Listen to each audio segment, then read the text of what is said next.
rise for the Pledge of Allegiance and continue for a moment of silence. I pledge allegiance to the flag of the United States of America and to the republic for which it stands, one nation, under God, indivisible, with liberty and justice for all.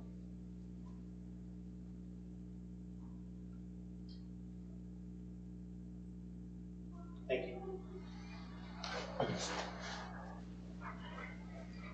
All right. Next up on the agenda is roll call. Mayor Pro Tem Brett McWhorter. Here. Trustee Ed Allen. Present. Trustee Andres Esparza. Here. Trustee Corey Jabor. Here. Trustee Daniel Minnick. Here. Mayor Cindy Simpson. Trustee Max Levy. All right. We have a quorum. Next on the agenda is the approval of the agenda, and I would entertain a motion. I'll make a motion to approve the agenda. Do I have a second? Second. All in favor? Aye. Aye. Any opposed? Okay. Motion passes. Next up on the agenda is audience business. I'm going to read a short audience participation policy. All people wishing to address the board shall do so from the podium in the boardroom. Comments shall be directed to the Board of Trustees, not the audience. Public comments regarding items not on the agenda shall be limited to 5 minutes per person. Public comments regarding public hearing items on the agenda will be limited to 3 minutes per person at the time the item comes up on the agenda. No person shall be allowed to speak until recognized by the Mayor Pro Tem, and the board will not respond to citizen comments or take any action during audience business. They may instruct staff at the end of the meeting if further action is needed or desired by the majority of the board. So first up is Mark Worth.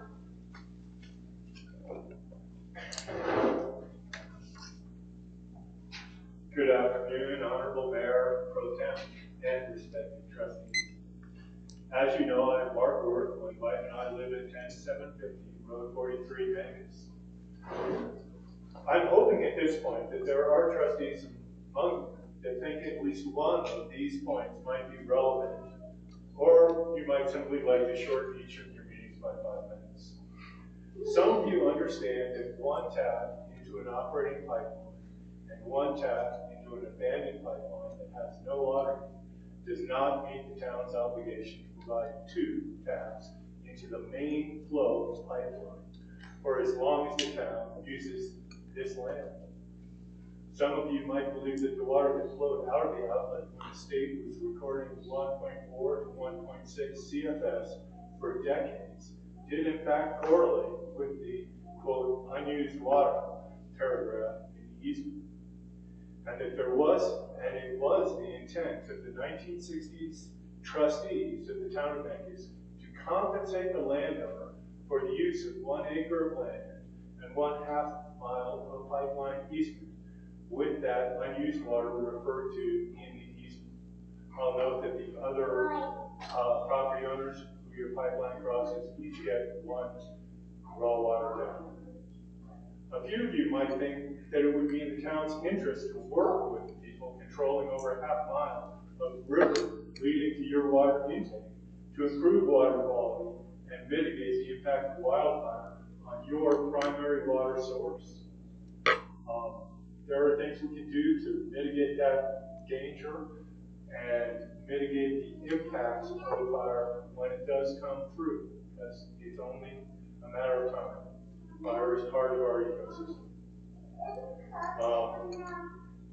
The water quality has been improved significantly since I've been on property by the removal of dozens and dozens, more than 60 cattle from that property.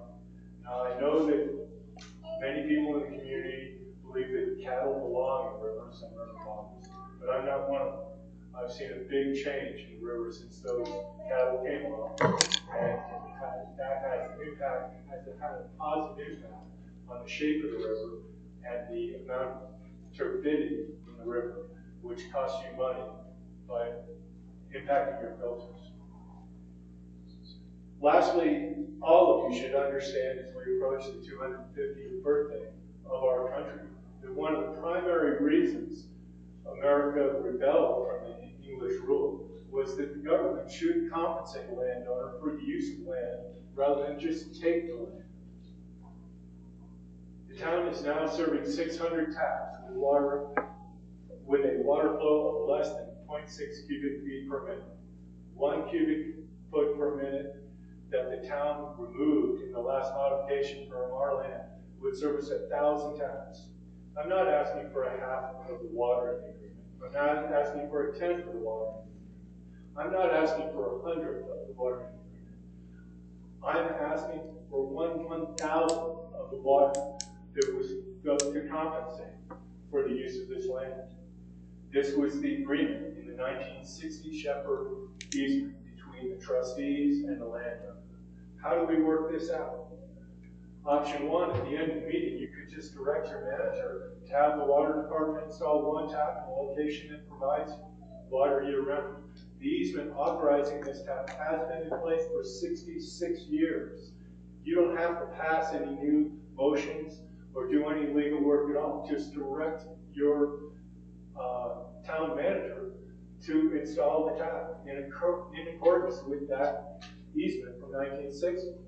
Option two is meet with me to work and discuss terms and then instruct your attorney to draft a new easement to be reviewed by my attorney and have a follow-up meeting work session to finalize the terms of the new easement. Option three is schedule an executive session and then meet with me in a work session to set terms and then instruct your attorney to draft a new easement to be reviewed by my attorney and have a follow-up work session to finalize the terms. I vote for option one. Fulfilling the commitment of the town of Memphis is not the responsibility of your staff or your attorney. You, the trustees, represent the town. It is your responsibility to fulfill the commitments of this town. Simply direct your staff to follow the 1960 agreement by installing the tap. You can do that at the end of this meeting by any one of you bringing the subject up as a new item to discuss or a new direction for your staff. Thank you very much for your time. I appreciate your attention here, and I hope that we can solve this today. Thank you. Thank you. Next up, Thomas Hackney. I think I said that right. Yes, that's good. Mayor, trustees. My name is Tom Hackney. I live at 100 Bower Avenue here in Magnus. The reason I'm talking is because I wanted to support the expansion of the license for Cantina. Now, I live in the Bower House, so I like to think I'm one of the neighbors, and I am a stakeholder in this situation. And as I mentioned, I support the expansion of the Cantina, partially because I found that the Cantina is responsible for the upkeep, the maintenance, and the taxes on that property, including the land that we're talking about, that parking lot. And they give me the assurance that they won't get out of control if they expand and utilize that space. I think that Cantina has shown that they have a good record of keeping a pretty clean house and, more importantly, being responsive to the ongoing concerns of the neighborhood. And more than that, they pay for this space, so they should be able to use it. That said, I think if there's a win-win situation, they get better utilization of their capital, which they're paying for, and that we get more table space for using the food truck. And that's what I have to say. Again, I support Cantina's expansion. Thank you. Thank you.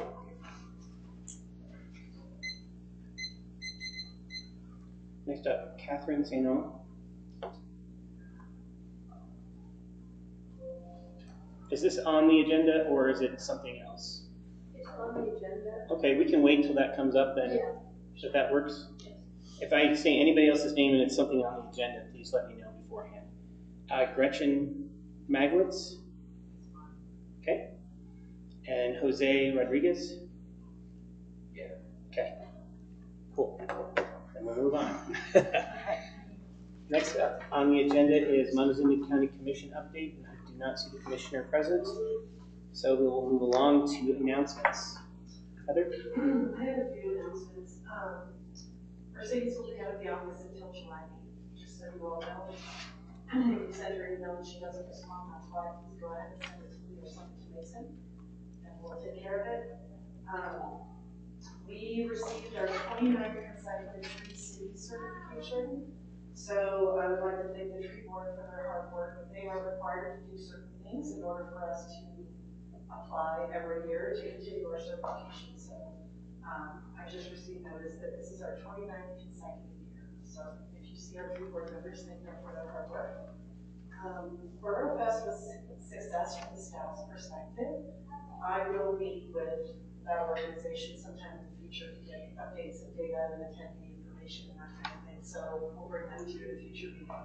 But I did, during our department head meeting today, staff had nothing but good things to say. So, and then a reminder that Vegas Days is being held July 24th to 26th. And planning is proceeding. All the deadlines have been met. Everything so far is just cruising along. Perfect. That is all I have, and neither Marshall or Public Works Department is here. Our Marshall's doing something else. Anybody else? Moving along. Item H, consent agenda items. We have the June 10th, 2026 minutes, the Southwest Opioid Response District update, and the Statewide Transportation Advisory Committee STAC update. Do we have anything we need to discuss about the consent agenda? Just correct the date on J for June 42 to 24. I know it's been corrected on your copy to sign, but okay. Then I would entertain a motion for the consent agenda items. make a motion to approve the consent agenda items with the correction for June 24th. Okay. Second. I have a motion and a second. All in favor? Aye. Any opposed? Okay. Next up, we have this discussion and action items. Number 1 is Resolution 7, Series 2026, Appointment of Municipal Judge. Yes, our existing judge has done an amazing job, and now he's been promoted. So the schedule conflicts with his schedule in Georgia.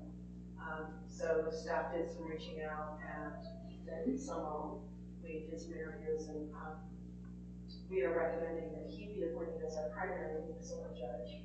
Statute requires that we have a substitute municipal judge, and that's currently Michael Winger, and we're recommending that he remain the substitute judge for now.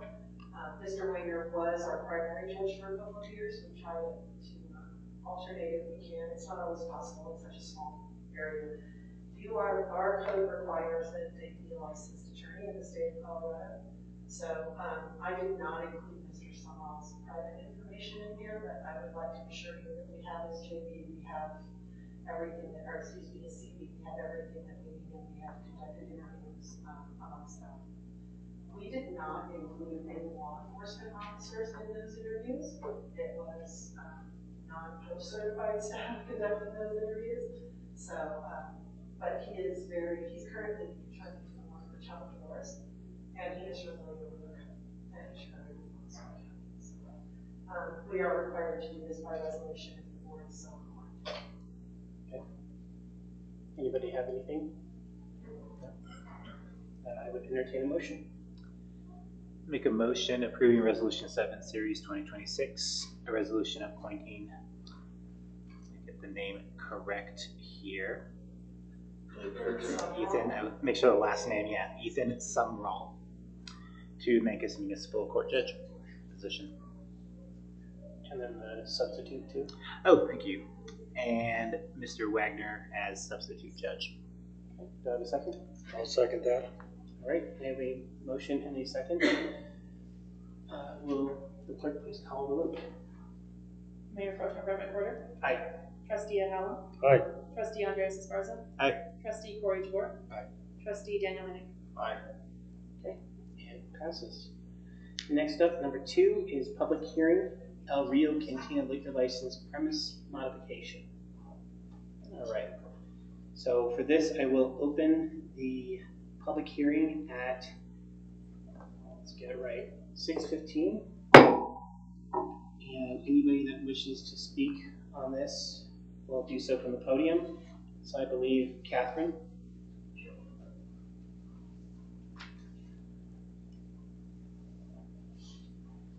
My name is Catherine St. Ange, and I live at 12815 Road 42, Vegas.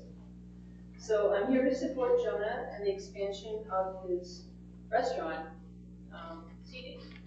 I've known Jonah since he worked at Chipola's about 11 years ago. And at that time, I knew him as hardworking, honest, and attentive. And it was obvious that he had a lot of potential. Since opening his own business, he's still hardworking, honest, attentive, as well as professional and very, very responsible. I think he takes great pride in his work. He's always on top of what's going on at the cantina, even when he's not there. And he's always overseeing it responsibly and professionally. Jonah and his family and his business have been a great asset to Mancos. I believe the expansion of his establishment would only enhance an already successful business and make Mancos that much more attractive with what it has to offer. Thank you. Thank you. Gretchen? Okay, and then Jose? So Jose is actually a representative Oh, of you're just, Del Rio, so okay. if you guys have So if you have any any questions questions? for him. got it. Does anybody else wish to speak on this before I close the public hearing part?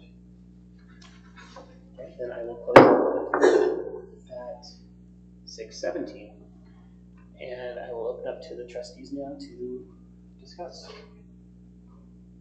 I think we already discussed this, enough on already, but we got to this point, so I don't have anything further to add. Corey? I'm good. No? It's pretty clear, yeah? I've got no issues with it whatsoever. All right, then if there's no further discussion, I would entertain a motion. Make a motion to approve El Rio Cantina modification, of premises liquor license, and authorize the deputy clerk to submit the modification of premises liquor license application to the Department of Revenue. I'll second that. So I have a motion from trustee Hennig, and a second trustee Hallam. Will the clerk please call the vote? Mayor Pro Tem Brendan Porter? Aye. Trustee Ed Hamel? Aye. Trustee Andreas Esparza? Aye. Trustee Corey DeWar? Aye. Trustee Daniel Hennig? Aye. Okay, motion passes.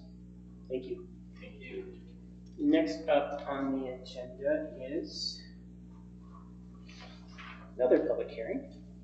This is for Outlier Sellers LLC, DBA Fence Line Liquor License. So I will open the public hearing at 6:18. Do we have anybody that wishes to speak on this? No? The owners are here. Yes, I see them. So if you'd like to come up to the podium.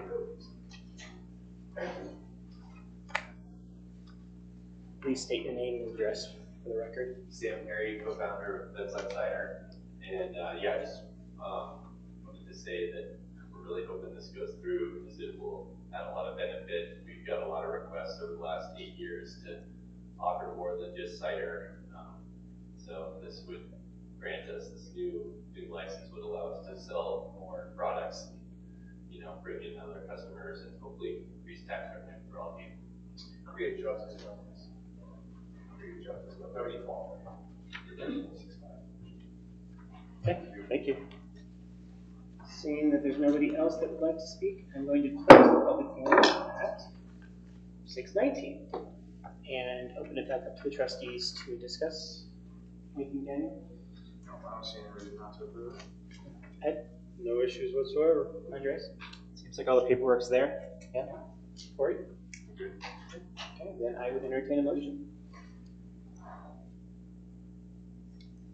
Make a motion to approve Outlier Sellers LLC DBA Fence Line Vinters restaurant liquor license. Authorize the deputy clerk to submit the liquor license to the Department of Revenue. Second. A second. Okay, I have a motion and a second. The clerk please call the vote. Mayor Pro Tem Brendan Porter? Aye. Trustee Ed Hamel? Aye. Trustee Andreas Esparza? Aye. Trustee Corey DeWar? Aye. Trustee Daniel Hennig? Aye. Okay, motion passes. Next up, I have number 4 is Kilgore American Indian Art Gallery liquor permit. Renewal. So she always does this every year so she can coincide with the other events that happen in town. She hasn't had any issues. We haven't had any problems whatsoever, and the marshal's office hasn't had any issues with her as well. Are these set for specific dates? Yes, it is included in the packet. Yeah. I just want to make sure that that was known. Yes. This is the, That's a state requirement. The state Yeah, I just want to requires- make sure everyone knew that it's not just general. Yes. Thank you. Thank you. All right, anybody have anything? And I would entertain a motion. I'll make a motion to approve Kilgore American Indian Art Gallery permit renewal and authorize the deputy clerk to submit the renewal application to the Department of Revenue. second.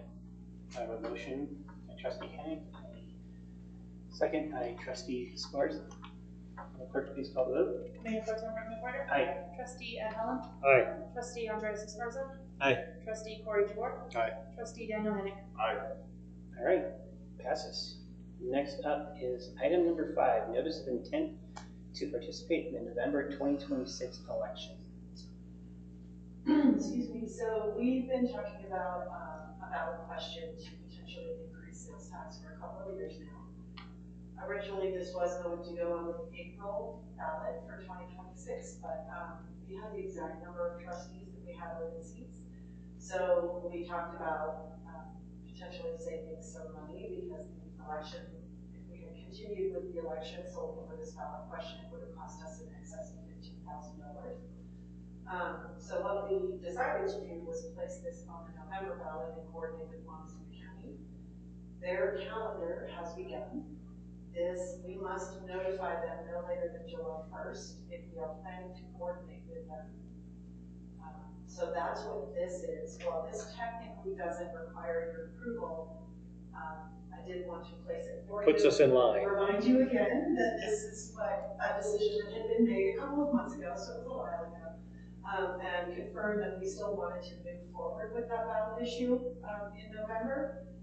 Next steps, if you approve this, next steps will be, you will see the actual ordinance again. We do need to revise that ordinance. So you will see that actual ordinance. Just some information. Once the ordinance is approved by you, you will no longer be allowed to advocate for that sales tax increase to the public. It will become illegal. We can provide pro-con information, but we cannot advocate for it. I would suggest that if you approve this tonight, be very careful if you're going to advocate for it, just because for transparency reasons and making sure the public understands, you can always refer them to staff. What I will do is when we had talked about this in April, excuse me, I gave you some language that you can use to talk about it and not be in violation of any state laws or Colorado Constitution laws, election laws, all of that. So when we get that ordinance before you, I will re-present that information to you and put it in the packet so that you'll have it. But feel free to refer questions to staff. We just have to be very sure that we are being very neutral. It's very neutral language once that ordinance comes before you. So, but this is what I will be giving to the Montezuma County Clerk tomorrow. If you will approve it tonight and still want to move forward with that sales tax question. As a reminder, it is sales tax only. We talked about sales and use tax, but we took out the use tax because it wasn't potentially as clear to the public as we wanted it to be. The sales tax is a 25% sales tax restricted to streets and broadband infrastructure, period. The use tax was a little more gray, maybe not as clear to the public, so we took the use tax out of it. So it will be sales tax increase only that we will be presenting to the voters in November if you choose to move forward. Andres, anything? I think you answered my questions about seeing the sample ballot language and the use tax, so nailed it. Corey? No, I don't have anything else. Now, the majority of this information and this whole process was by the prior board. So this board's involvement is pretty limited. though we've been informed and we've been updated. I just want, there again, that to be put on, to be noted that, again, this wasn't something that was brought with the new board coming in. This was something that came about prior to and was set up not to go to the ballot because we did not have a council ballot, trustee ballot. So I just want people to understand that, because some people say, well, you just got on the board, you're already doing this. Well, that's not necessarily the case. The wheels were far in motion. Yes, I believe we started. 3 years. Yeah, a couple of years ago. 2020. 3 years. Yeah, 2022, 2023. Yeah. So the first time we were precluded from being on the ballot because the county put one on a ballot, and at the time, state law didn't allow us to have two at the same time. Well, it's one of those things too, is to let people know that this is not something that's new to the new board. No. This has been a long going process so that people understand that. And the last board, actually, we did some outreach during Mancus Days last year. We had a tent out and we met with the public to discuss about the reason for it, as well as priorities for the town board. And Exactly. so yeah, we did. Daniel, anything? No, not that. Okay. Then I would entertain a motion. I got one more question. Oh yeah, sorry. Maybe more specifically in like the gray time between the vote right now and officially getting it on the ballot. As board members, what is our ability to speak to it? You cannot encourage people to vote for it. You can give pros and you can give cons. During county elections, anytime there's a tax proposed, you get that blue book.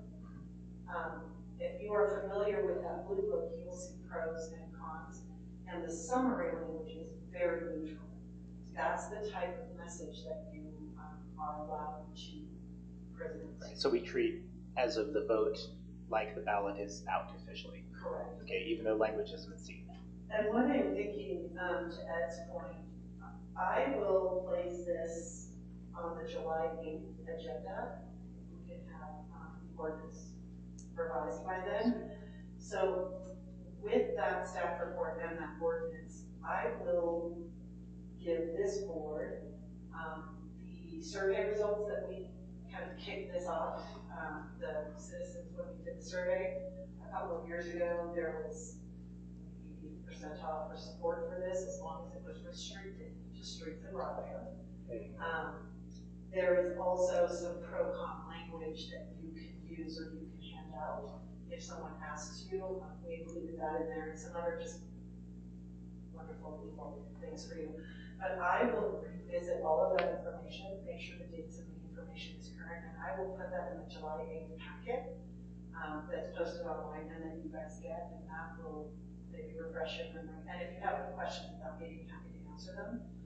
But maybe that will refresh some memories and bring it back up to the top. Yeah, and remind people that this is something that's been in process for multiple years, not just hey, let's just do it. Yeah. And the public survey, what I did last time, because we've been talking about that for a while, is 40 or 60 pages. So usually what I've come up with is I've come up with a very short hit the highlights on that, because we covered multiple things in that survey. So I just pull out the information related to this ballot question only, and that's what I'll do here. So, cool. Okay. Perfect. I will do that. Anything else? Then I would entertain a motion. I make a motion to authorize staff to send the notice of participation in 2026 November general election to the Montezuma County Clerk and Recorder. Second. Beat me. Okay, so I have a motion and a second. All in favor? Aye. Any opposed? Motion passes. All right, next up on there is number 6, the Montelores Coalition Executive Committee appointment. So, the board decided that we will be only appointing committee members or liaisons to those organizations where we have an actual vote, where we have a seat at the table, where the bylaws require that we participate. I just found out last week when I attended a meeting with them that the town of Vegas has a seat on the Montelores Coalition Executive Committee under their bylaws. They are like an outdoor, sustainable outdoor travel tourism organization. And they meet the third Thursday of every month at the Cortez Chamber at 8:30. And it goes from 8:30 to 10:30 or 8:30 to 11. I attended that meeting in Zoom because I have a standing 11 o'clock on the third Thursday of every, or excuse me, the third Tuesday, of every month. So I'm asking if any of the board members would like to participate on that committee. If not, then I will assume that seat and try to move my other monthly meeting is with the Chamber of the Creative District every month. So if I don't have a trustee who's able, because it is during business hours, if we don't have a trustee who's able to hold this seat, then I will talk to the Chamber of the Creative District and see if we can move our monthly meeting. Montelores, the executive director, did state that while they have remote attendance options, they prefer to be attended in person. So there's I just don't have the time to get from Cortez to here with my current schedule. Now I can move it, it's not a problem. I just don't know if there's anybody who wants to sit on that executive. I have a proposal. Yes. This caught my eye. I've been following Montelores Coalition. It's in my professional wheelhouse outside of everything I do here. I'd be excited to serve as the person. The only issue is that I travel a lot for work and I'm trying to limit the things I have to be in town for. And I'm also the lead on Region 9.